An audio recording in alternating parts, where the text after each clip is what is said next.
We start this hour in Chicago, where President Donald Trump says he has the fix for the city's staggering crime rates. While addressing the International Association of Chiefs of Police convention in Florida, Trump announced a new plan to tackle violence in the city. And I have directed the Attorney General's office to immediately go to the great city of Chicago to help straighten out the terrible shooting wave. I've told them to work with local authorities to try to change the terrible deal the city of Chicago entered into with ACLU, which ties law enforcement's hands, and to strongly consider Stop-And-Frisk. It works, and it was meant for problems like Chicago. It was meant for it. Stop-And-Frisk. Trump's remarks came as Chicago has actually experienced a drop in its murder rate when compared to last year. Still, the numbers are concerning. There were 42 homicides in September of this year and 60 in September 2017. Between January and September of this year, 418 people were killed. That's compared to 520 during that same period last year. Overall, there have been 2,299 shooting victims in the first 9 months of this year, down from 2,796 in 2017. The issue is compounded by the fact police haven't actually been holding anyone accountable for these murders. Back in 2009, police solved 30% of murders in Chicago. In 2017, they only managed to solve 17%. This year, we proudly celebrate the 125th anniversary of the International Association of Chiefs of Police. It's a great group. Today, I stand before you as President of the United States to tell you that my administration will always honor, cherish, and support the men and women in blue, and we are proud to do it. With Chicago violence in question, we turn to Dr. Wilmer Leon. He's host of Inside the Issues radio show with Wilmer Leon, of course. Dr. Leon, President Trump says Stop-And-Frisk works in places it's been implemented. Is that true? No. I'm a political scientist, not a political operative, so I deal in data. And it's interesting that the president didn't mention one city where Stop-And-Frisk has worked. In fact, they have found it to be unconstitutional. It violates the Fourth Amendment of the Bill of Rights. A person shall be free in their person from search and seizure, unwarranted search and seizure. So Stop-And-Frisk violates that. It also promotes racial profiling. And in 2011, when Stop-And-Frisk was at its height in New York City, there were 200,000 people stopped. 90% of those people were people of color. And there were less than 90 tickets or arrests made.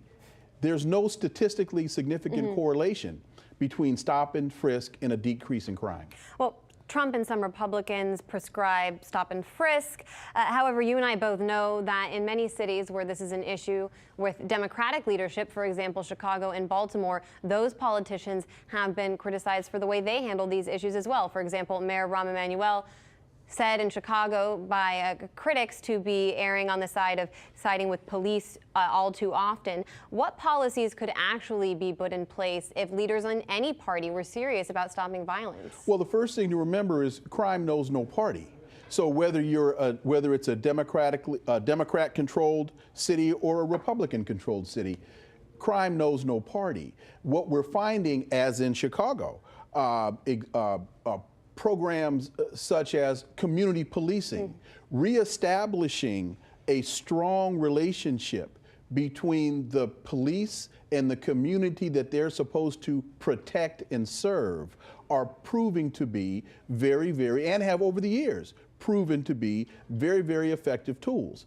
There's also now this shot identification technology that is being implemented in a number of cities. That is being found to also be effective in terms of quickly responding to gunshots once they're heard, once they're detected. And then, of course, we hear about issues of broader community access to things like education and jobs. I know, having reported in the south side of Chicago, many people there say the fact that there's no economy here is what's leading to high crime rates.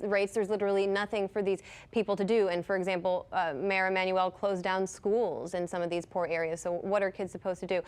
Police blame communities for their inability to solve murders. However, that drop in solved murder cases is pretty drastic, the one I just outlined, from 30% to about 17%.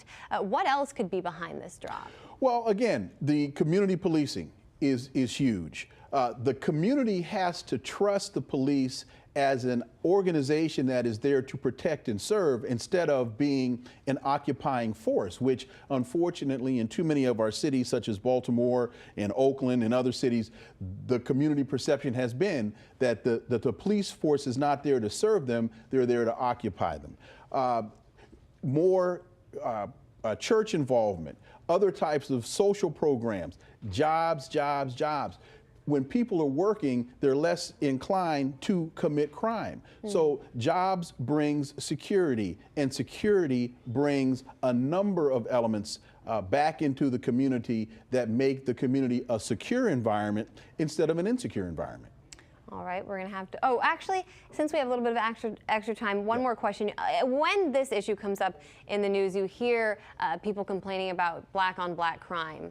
What do you say to people who make that an issue when talking about these murder rates? That's a ridiculous, politically driven misnomer. Crime is committed in the communities where people live. You commit crime against those that are closest to you. What we don't hear when it's white people committing crime against white people is it's white on white crime. And the other thing that's very important to understand in terms of policing in these communities is the historic nature of policing as slave catching forces that turned into police forces. That's just another point that has to be always discussed in this issue. It should be, and it often is left out, unfortunately. But thanks for bringing it up here, Dr. Wilmer Leon. Thank Always you. a pleasure. My pleasure. Thank you. Hey YouTube, thanks for checking out our channel. We hope you enjoyed the video. We have tons of content for you just like this. For more of RT America's one-of-a-kind news and analysis, be sure to subscribe and never stop questioning more.